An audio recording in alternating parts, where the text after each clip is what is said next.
살면서 형통하면 좋겠다, 이런 생각을 한 번쯤은 다 해볼 것 같아요. 그죠? 형통하다는 말이 뭡니까? 우리가 잘 아는 대로 형통하다는 것은 모든 일들이 내가 뜻하는 대로 잘 된다, 그걸 우리가 형통하다고 이야기를 하죠. 그죠? 근데 여러분 가운데서 그러면 내 인생이 형통하다, 정말 나는 원하는 대로 모든 일들이 다 뜻하는 바대로 이루어졌다, 이렇게 말할 수 있는 분들은 얼마나 되실까요? 한번 여러분들이 생각을 해보세요. 여러분들 가운데 난 인생이 정말 형통하다, 내가 원하는 대로 모든 일이 다 이루어졌다. 물론 뭐 있을 수는 있겠죠. 그죠? 가뭄에 콩나듯이 뭐 어쩌다 한 분씩 계실 수는 있지만은, 대다수는 내가 원하는 대로 뭐 삶이 그렇게 잘 사라지지 않는다, 이런 생각을 많이 갖고 있죠. 형통이라고 하는 것을 우리가 원하는 대로 모든 뜻이 이루어지는 거다 했을 때 참 형통이라고 하는 삶이 참 드물다, 이런 생각을 할 수가 있을 것 같아요. 근데 여러분, 성경에서 말하는 형통은 사실 우리의 뜻대로 모든 것이 이루어지는 걸 형통이라고 말하지 않습니다. 성경이 말하고 있는 형통은 그런 것을 말하는 게 아니라 하나님의 뜻이 내 삶에 이루어지는 것을 형통이다, 이렇게 말을 해요. 그러니까 성경은 먼저 용어를 정리할 필요가 있어요. 성경에 형통이라는 말이 나오면 내 인생을 가만히 돌아보니까 뭐 내 마음대로 뭐 되는 게 하나도 없는데 뭐 우리 형통한 게 있나요? 이제 이런 생각이 들 수가 있잖아요. 근데 성경의 형통이라고 하는 건 우선 정의 자체가 달라요. 그게 뭐냐 하면 하나님의 뜻이 내 삶에 이루어지는 것을 형통이다, 이렇게 말한다는 것이죠. 성경이 말하고 있는 형통이 그럴 수밖에 없는 건, 예를 들어 이런 걸 생각해 보세요. 어떤 분이 내가 세상에서 원하는 대로, 예수 안 믿을 때 내가 원하는 일들이 다 잘 돼요. 나는 예수 믿고 싶지도 않아요. 예수 믿고 싶지 않으니까 뭐 내가 원하는 뜻대로 예수 믿지 않아도 돼요. 내가 예수 안 믿는데 원하는 사업이 잘 돼요. 내가 예수 안 믿는데 모든 그 사람들이 다 알아줘요. 내가 하고 싶은 여행 다 할 수 있고, 내가 벌고 싶은 돈 다 벌 수 있고, 나는 뭐 뜻하는 바대로 모든 것이 이루어져요. 그래서 그렇게 사람이 평생 살다가 예수 안 믿고 죽었어요. 형통합니까? 신자라고 한다면 그걸 형통이라고 생각 안 하겠죠. 그죠? 신자에게 있어서의 형통은 그런 게 아니고, 우리가 일을 하다가 안 됐어요, 일을 하다가 망하고, 뭐 세상에서 직장이 내 마음대로 풀리지 않고 사업도 좀 꼬이고 그랬는데 내가 그것 때문에 예수 믿게 됐어요. 내가 하나님 앞에 나와서 기도하는 사람이 됐어요. 교회는 그걸 형통이라고 그래요. 성경의 형통이라고 하는 것은 하나님의 뜻 안으로 내가 들어와서 그분의 뜻이 내 삶에 펼쳐지는 것을 형통이라, 이렇게 말을 한다는 거죠. 근데 그런 형통을 잘못 정의해가지고 이제 세상에서 내가 원하는 대로 모든 것이, 성경의 형통이라고 하는 동일한 단어가 나오니까 그 동일한 단어를 그냥 내가 이 세상에서 모든 게 원하는 바대로 다 이루어지는 거다, 이렇게 생각을 한다면은 그것이 과연 잘하는 거냐, 이게 진짜 형통한 거냐. 우리가 형통하다고 못할 일들이 있을 수 있다는 거죠. 만약에 영혼의 세계가 있다고 한다면 세상에서 잘 된 게 무슨 형통이겠어요? 나중에 지옥 간다면 어떻게 되겠습니까? 그래서 이 성경이 말씀하는 형통이라고 하는 것은 전혀 다른 의미가 있다라고 하는 것을 우리가 알 필요가 있어요. 내 삶대로 안 되는데 그게 형통일 경우가 있다. 이것을 우리가 성경을 볼 때마다 항상 생각을 해야 돼요. 하나님이 내 삶의 진정으로 이루어 주시고자 하시는 그 뜻이 이루어져야 돼요. 그래서 신자가 기도할 때마다 내 뜻대로 마옵시고 아버지의 뜻대로 되기를 원합니다. 예수님의 기도를 닮아서 그렇게 기도를 해야 되는 것이죠. 여러분, 이것이 우리의 자연스러운 기도가 되기를 주님의 이름으로 축원합니다. 이 본문 말씀을 보면 모세가 죽은 다음에 라는 이 말로 시작이 되고 있어요. 모세가 죽은 후에, 이런 말로 시작이 되고 있는데, 이 모세라고 하는 인물이 죽었다고 하는 것은 굉장한 상황 변화가 일어나고 있다, 이걸 말해주는 겁니다. 이 모세가 죽었다는 건 어떤 의미냐면 이스라엘 역사상 최고의 선지자가 죽었다, 그런 말이에요.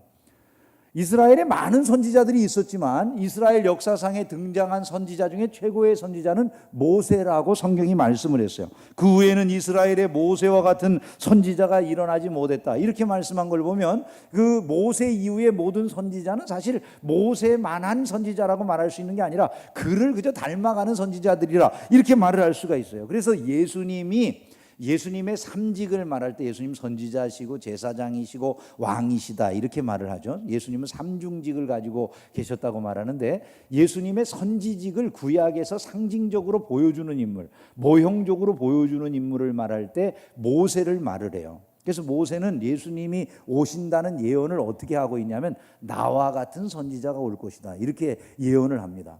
다른 선지자들은 뭐 자기와 같은 선지자가 오신다 이렇게 말한 사람이 없어요. 모세만이 나와 같은 선지자가 오실 거다 예수님을 예언하면서 그렇게 표현을 할 정도예요.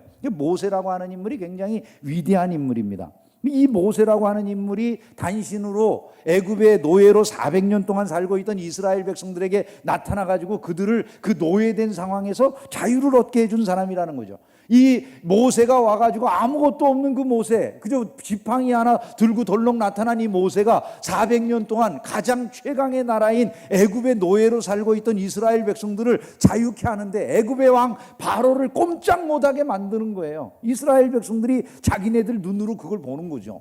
아니 세상에 그 애굽 왕인 바로가 그냥 절절매면서 결국엔 어쩔 수 없이 이스라엘 백성들이 그냥 그 땅에서 걸어 나가도록 보물을 다 줘가지고 내보내주는 이런 일들이 일어났다 그 말이에요. 그가 가는 길에 뒤따라갔더니 홍해가 갈라집니다. 그가 지팡이를 든 손을 내밀면 홍해가 갈라지는 거예요. 그 가운데를 자기네들이 건너간 다음에 모세가 또 그 지팡이를 들어 올리니까 홍해가 합쳐져 가지고 자기네들을 뒤쫓아오던 애굽의 그 강력한 군대가 한꺼번에 수장이 돼버렸어요.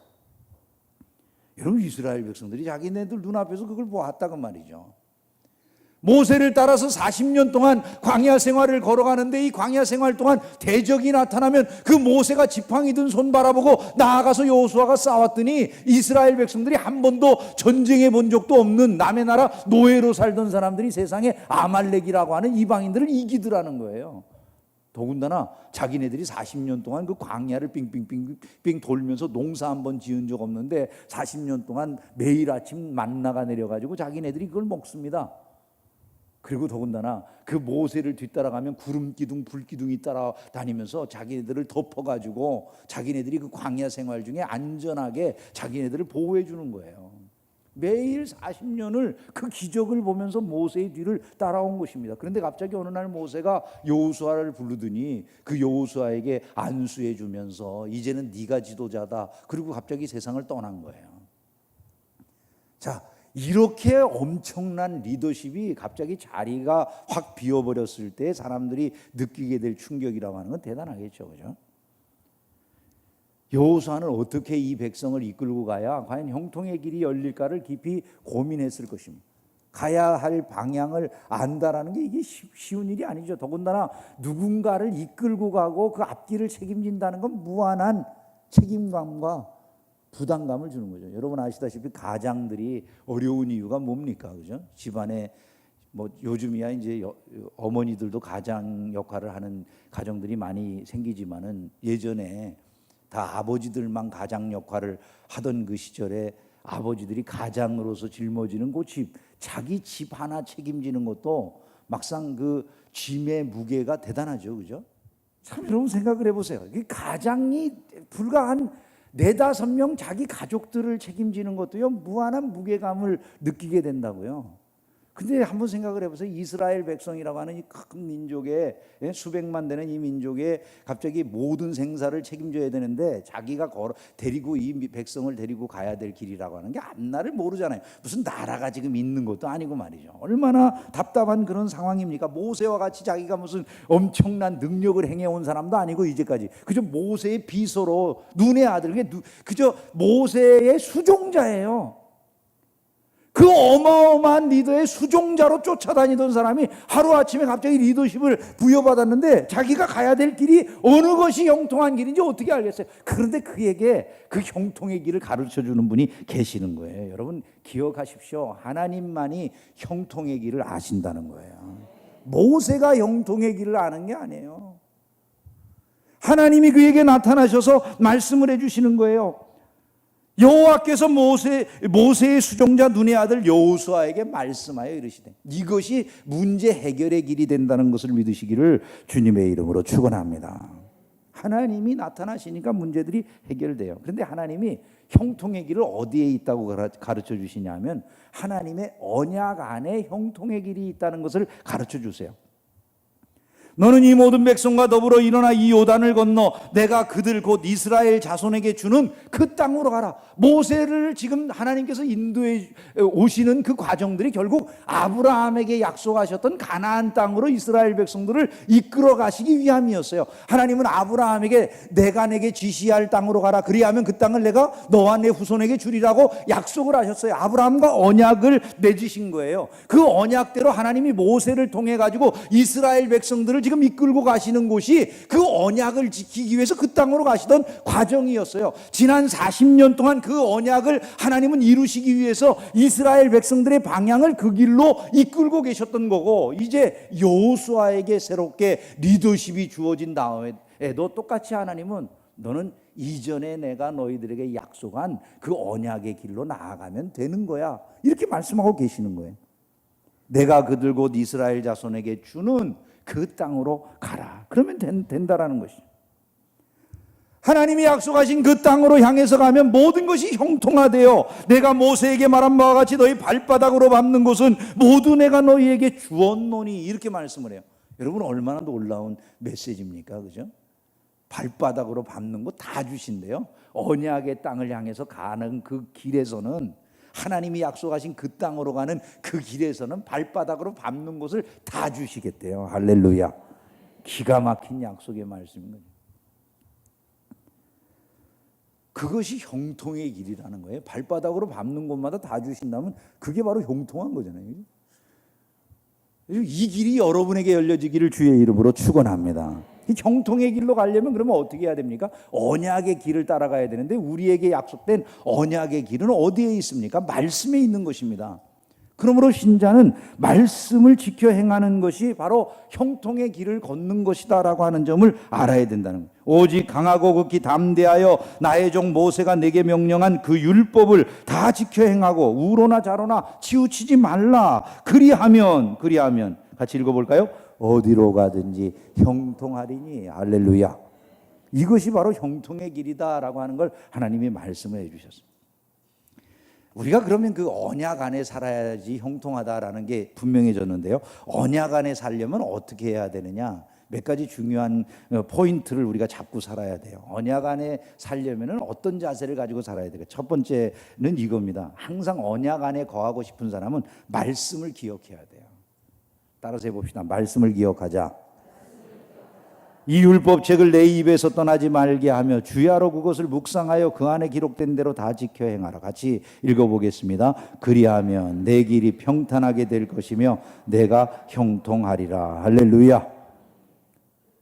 여러분, 형통의 길이 있는데 그 형통의 길이 다른 게 아니라는 거예요. 말씀을 항상 기억해야 된다는 거예요. 이게 행동 지침이에요. 형통의 길을 걷고자 하면은 행동 지침이 있어요. 우리가 어떤 일을 할 때 행동 지침을 미리 정해놓으면 편하죠, 그죠? 그러니까 항상 신자는 내가 형통한 삶을 살고 싶다라고 하면 행동 지침을 가지고 있어야 돼요. 그 행동 지침이 세 가지예요. 첫 번째는 뭐냐면 입으로 말씀을 암송하라는 거예요. 입으로 계속 말씀을 암송하라. 두 번째가 주야로 묵상하라. 세 번째가 그 기록된 것을 지키고 행하라. 이런 말씀이에요. 이 세 가지가 항상 내 삶을 인도해 가는 지침이라는 거예요. 행동 지침이에요. 이게 신자의 행동 지침. 형통하기를 원한다면 이 길을 따라서 해야 돼요. 가정 안에 이걸 붙여놓으세요. 말씀을 암송하자. 주야로 묵상하자.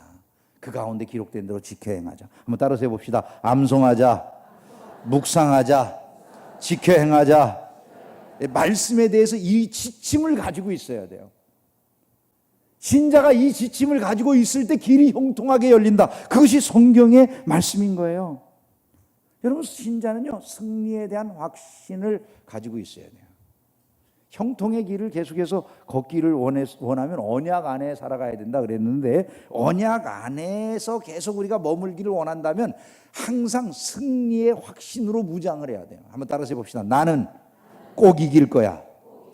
그 확신을 가지고 살아야 된다 그 말이에요. 성경이 말씀을 하거든요. 내 평생에 너를 능히 대적할 자가 없으리니. 내 평생에 너를 능히 대적할 자가 없으리니. 이런 말씀에 아멘을 별로 그렇게 안 하고 별로 들어도 시큰둥한 이유가 뭔지 아세요?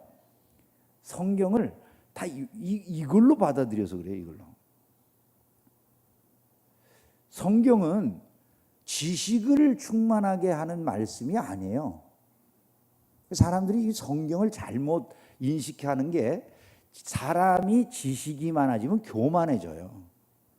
교회 생활도 오래 했는데 주로 말씀을 먹는 것이 아니라 지식으로 충만해져 있는 사람들은 남을 주로 판단하거나 비판하는 짓을 잘해요. 성경은 머리로 아는 게 아니에요. 먹는 거예요. 이 차이를 말하면 이런 것 같아요. 밥이 있어요, 앞에. 사람이 밥을 보면서 이 밥을 먹으면 좋은 걸 다 알아요. 이 밥이 어떤 영양가가 있는지 다 알아요. 탄수화물 이게 그리고 다른 어떤 영양 요소들이 뭐가 있는지를 너무나 잘 알아요. 여기에 쌀룬이 붙어 있고 과학적으로 분석하면 이게 뭐가 되고 이런 거 다 아는 사람이 있어요. 머리로 다 잘 알아요. 아무리 밥을 보면서 밥의 냄새가 어떻고 윤택이 어떻고 별의별 이거 맛있을 거라는 걸 다 알고 전부 다 알아도, 여러분 그 밥을 막상 먹지 않으면 밥이 내 몸에 영향을 줍니까 안 줍니까? 전혀 영향을 주지 않아요. 밥은. 문제는 그 밥에 대해서 내가 몰라요. 아무것도 몰라요. 내가 밥이 이게 무슨 탄수화물이니 이런 용어도 몰라요. 그냥 아무런 그런 것에 대해서 모르지만 밥을 먹어요. 그럼 밥을 먹는 사람은 어떻게 돼요? 그 밥이 내게 힘을 주고 나를 형성해요. 이 차이를 여러분들이 성경을 읽는 방식에서 잘 이해를 해야 돼요. 성경은 머리로 인식하고 내가 머리로 배우는 게 아니에요. 성경은 이걸 내 속에 받아들이는 거예요. 그 받아들이는 것을 아멘이라고 그래요. 아멘은 내가 완전히 그거에 공감하는 거예요. 아멘은 교회에 가서 괜히 아멘 하는 이게 아니라고요. 그건 공감해서 내 속에 완전하게 받아들이는 거예요. 한번 생각을 해보세요. 하나님의 말씀에 너의 평생에, 네가 만약에 언약의 길로 걸어간다면 너의 평생에 능히 너를 당할 자가 없어. 이 성도가 머릿속으로 그렇다네. 이거 지식으로 받아들였어요. 잘 생각해 보세요. 성경에 보니까 그렇대. 자기에게 아무런 힘이 되지 않아요. 근데 여러분, 이 사람이 그 말씀을 속으로 받아들였어요. 먹었어요. 그럼 어떻게 되는지 아세요? 갑자기 내 속에 자신감이 생기는 거예요. 힘이 나는 거예요. 그래, 내가 지금 처해 있는 상황이 힘들고 어려워. 굉장히 지금 낙심될 일들이 많이 보여. 내가 주변을 쳐다보는데 내 대적이 많고 그들이 나보다 세 보여. 그런데 이것을 진짜 마음에 받아들인 사람은 어떻게 되냐? 먹은 사람은 갑자기 하나님 말씀이 내 속에 확 들어오니까 그래, 나를 이길 수 있는 사람이 없을 거야. 이렇게 된단 말이에요. 이렇게. 말씀을 먹어야지 사는 줄로 믿습니다. 저는 오늘 여러분들이 말씀을 들어서 이 지식을 채우는 게 아니라 말씀을 먹어서 힘을 느끼게 되기를 진심으로 소원합니다. 성도들이 이 말씀을 들을 때 아멘 하는 건 바로 그런 의미가 있는 거예요. 하나님이 여호수아에게 너의 평생에 너를 능히 대적할 자가 없다라고 말씀할 때 그 말씀은 네가 마음속에 무슨 스스로 긍정적인 사고방식을 가지고 나의 평생에 나는 늘 승리할 거야, 이렇게 그냥 괜히 마음으로 스스로를 격려하면서 살아라, 이런 얘기가 아니에요. 여기 보증이 있다는 거예요. 그 보증은 뭐냐면 내가 너와 함께 한다, 이 말씀이에요. 너는 혼자가 아니야. 내가 너와 함께 할 거야. 하나님이 함께 하시는 자를 이길 수 있는 세력은 없다는 거예요. 그의 길은 형통할 수밖에 없다는 것입니다. 여러분, 이것을 믿으시기를 주님의 이름으로 축원합니다. 내가 어디로 가든지 내 하나님 여호와가 너와 함께 하느니라. 그러므로 이 세상 그 누구도 그 무엇도 그런 하나님의 백성을 당할 자가 없다는 거예요. 내가 만약에 하나님이 원하시는 그 길로 향해서, 언약의 길로 향해서 계속해서 걸어가는 사람이라고 한다면 나를 능히 당할 자가 없다라고 하는 이 믿음을 우리가 가져야 된다는 것이에요. 언약의 길을 계속해서 걸어가기를 원하는 사람은 이제 그 말씀을 받았으니까 마음을 강하게 하고 담대히 해야 된다, 이렇게 말씀해요. 성경은 우리에게 계속해서 오늘 본문에서 뭐라고 말씀합니까? 강해야 돼, 담대해야 돼, 두려워하지 마. 놀랄 거 없어. 여러분, 이게 하나님의 명령이라고 말씀했어요. 내가 너희에게 명한 것이 아니냐, 강하고 담대하라. 9절의 말씀을 해요. 하나님의 명령이래요. 이게 김홍광 목사가 여러분에게 말하는 게 아니라 하나님의 명령이라는 거예요. 언약의 말씀 안에 여러분이 있다면 여러분들이 지금 하나님의 말씀을 들으셔야 돼요. 강하십시오. 담대하십시오. 신앙생활 찌질하게 하지 마십시오. 두려워하지 마십시오. 여러분 앞에 어떤 대적이 있어도 이길 수 있어요. 그것을 말씀하는 거예요. 지금 그 말씀을 내 속에 먹으면 이겨지는 거예요. 아니, 난 지금 집에서 견딜 수 없어요, 하나님. 지금 내가 당하고 있는 이 시련이요, 하나님, 내가 도무지 못 이길 것 같아요.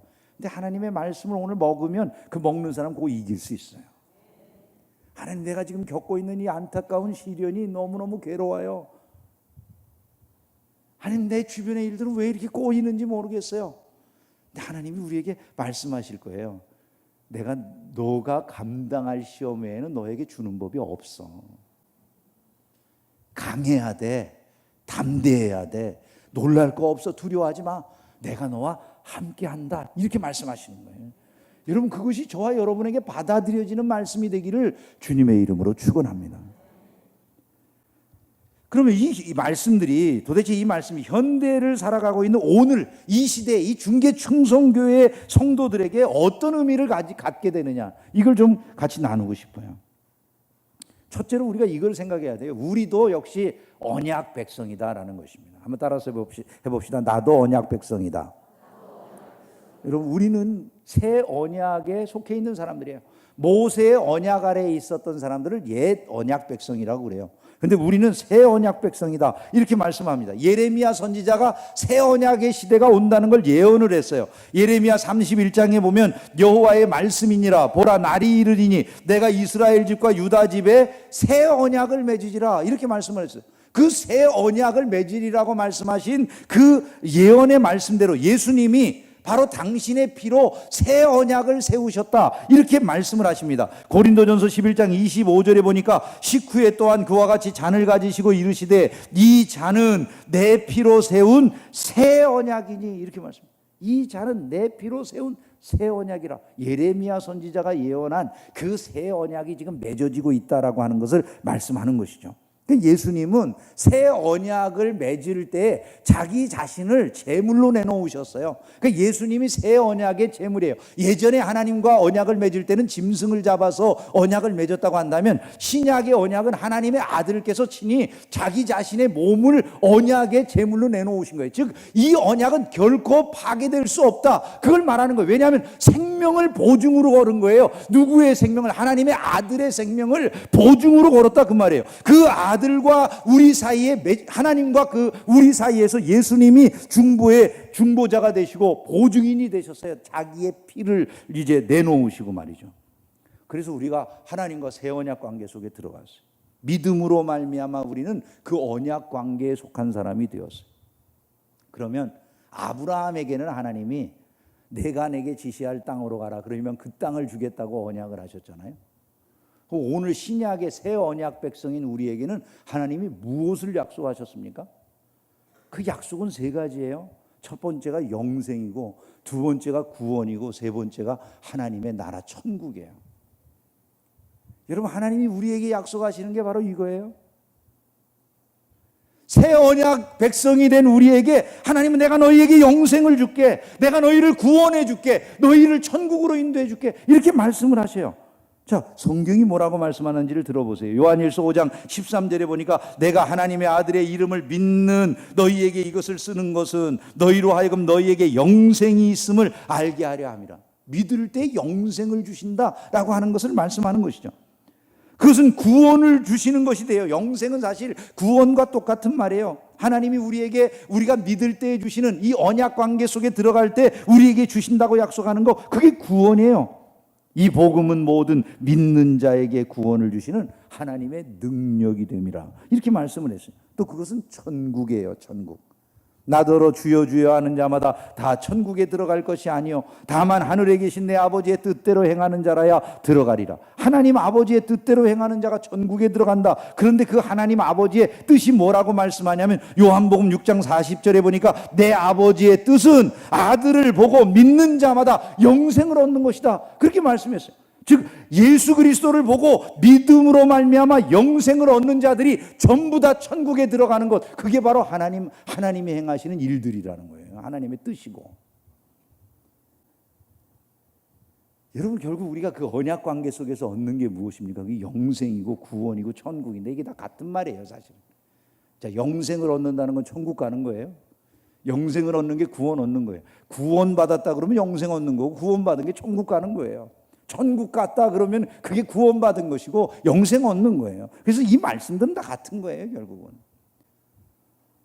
그러면 신약 시대 우리에게 있어서 언약의 길이 분명해졌어요. 자, 언약 백성에게 하나님이 약속하신 거는 구원이요, 영생이요, 하나님의 나라입니다. 그러면 우리가 이제 신약 백성인 우리가 언약의 길로 계속 걸어간다는 건 어디를 향해서 나아가는 걸 말합니까?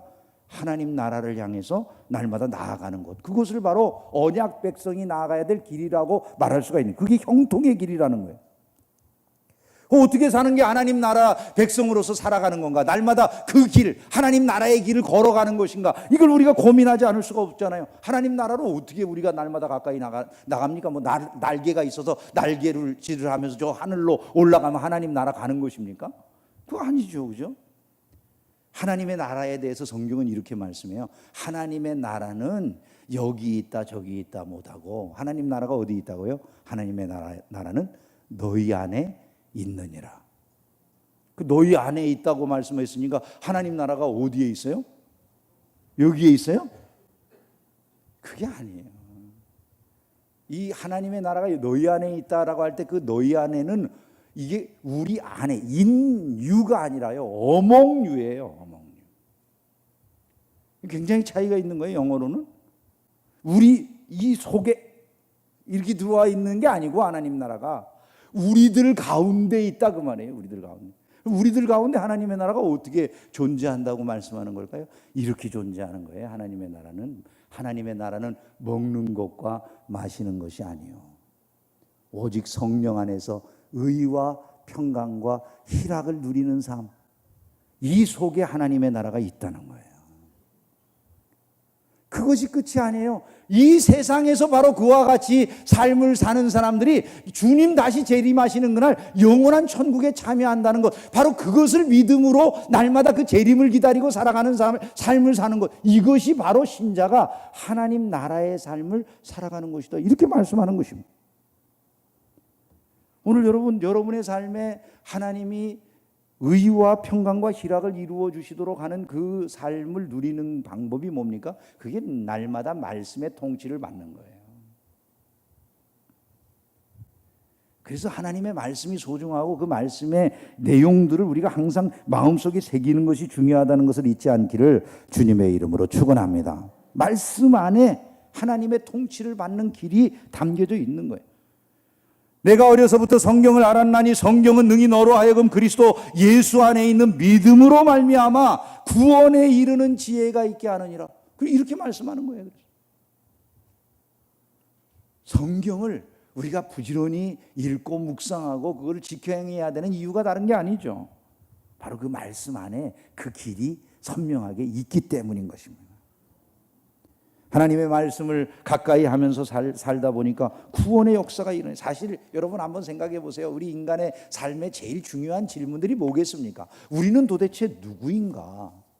뭐 인문학의 내용이라는 게 그런 거라면서요. 인문학에서 제일 중요한 게 뭐예요? 우리가 도대체 누구냐? 나는 어디로부터 왔냐? 나는 어디로 갈 거냐? 도대체 나는 이 세상에서 어떻게 살아야지 그것이 사람다운 삶을 사는 거냐? 이런 질문들이 인문학의 질문이에요. 근데 인문학의 질문을 하고 철학에서 대답을 해줍니까? 대답해 주는 게 뭐가 있어요? 아니, 기껏해야 과학에서 발견했다고 말하는 저 아메바나 무슨 아무것도 아닌 무생물에서 우리가 나왔으니까 우리는 아무것도 아니에요. 그냥 우주의 먼지와 같은 존재입니다. 그따위 소리를 들으려고 공부를 했어요. 이런 바보 같은 얘기들이 어디 있어요? 근데 여러분, 사람들에게 해줄 말이 뭐가 있어요? 철학자들이 일생을 고민하면서 머리를 쥐어짜면서 생각을 해요. 실존주의 철학이라고 하는 거, 그거 여러분 하이데거의 그 글 같은 거 읽어보면 이해나 됩니까? 그런데 결국 하는 얘기가 뭡니까? 사람이라는 게 인생을 보니까 불안한데 그 불안감의 원인이 딴 게 아니더라는 거예요. 인생이 어디서부터 왔는지 어디로 가는지 아무것도 모르고 그냥 이 세상에 우연히 던져진 존재더라, 이렇게 말하는 거예요. 그러니 그 존재가 불안하기 짝이 없다, 이런 얘기예요. 여러분, 실존주의 철학이 뭐 별거 있어요? 평생 머리를 쥐어짜가지고 생각했는데 난 아는 게 아무것도 없어요. 아는 게 없어요. 그게 겸손해요, 사실은요. 근데 성경은 선명하게 얘기해 주잖아요. 우리가 누굽니까? 우리는 하나님의 피조물인 줄로 믿습니다. 우리는 어디서부터 왔습니까? 그 하나님이 보내셔서 온 줄로 믿습니다. 그냥 우연하게 태어난 존재가 없어요. 우리는 하나님의 지음을 받은 존재들이에요. 우리는 어디로 갈 겁니까? 하나님 앞으로 갈 것입니다. 무엇을 위해 사는 게 인생의 모습입니까? 그 창조하신 창조주를 위해 살아가는 것, 그것이 인생의 가장 바람직한 모습이라는 거예요. 여러분, 이것처럼 선명한 말씀이 어디 있어요? 그 인간의 도리를 가르쳐 주는 거예요. 성경을 의지하고 성경을 가까이 하는 신자들이 되기를 주의 이름으로 축원합니다. 말씀을 정리하겠습니다. 현실 세계에서 하나님 나라 백성으로 산다는 것은요, 무한한 용기를 필요로 해요. 오늘날 사람들은 하나님의 말씀을 우습게 여기고 조롱하고 비웃어요. 근데 여러분, 성경 말씀에 귀를 기울이고 그 말씀을 먹는 자들은요, 무한한 위로와 능력을 받을 수 있어요. 성경은 우리에게 오늘도 말씀할 거예요. 강하고 담대해. 내가 너희와 함께 있어. 두려워할 것 없어. 놀라지 마. 내가 너희 하나님이야. 내가 너희를 도와줄게. 내 강한 오른손이 너희를 붙들어 줄 거야. 지금 이거 명령이니까 잘 들어야 돼. 강하고 담대, 이렇게 말씀하시는 거예요. 오늘 그 말씀에 귀를 기울이고 당당하게 세상을 이겨나가시기를 주의 이름으로 축원합니다. 마무리를 이렇게 하면 좋겠어요. 말씀을 맺는데 우리 오늘 들은 말씀을 한번 우리가 우리 입술로 정리해 보는 것입니다. 한번 같이 정리해 보시는데, 앞에 보시면서 하나하나 한 문장 한 문장 나에게 주시는 말씀처럼 그렇게 새겨 넣었으면 좋겠습니다. 같이 읽어봅니다. 하나님이 나와 함께 하십니다. 나의 하나님은 가장 위대하십니다. 하나님이 나를 사랑하십니다. 그러므로 나는 두렵지 않습니다. 하나님이 사랑하는 나를 대적할 자는 아무도 없습니다. 나는 강하고 담대하게 주의 말씀에 순종하며 그 뜻을 이룰 것입니다. 아멘. 이런 삶을 통해서 형통의 한 해를 살아가시기를 주의 이름으로 축원합니다. 기도하겠습니다.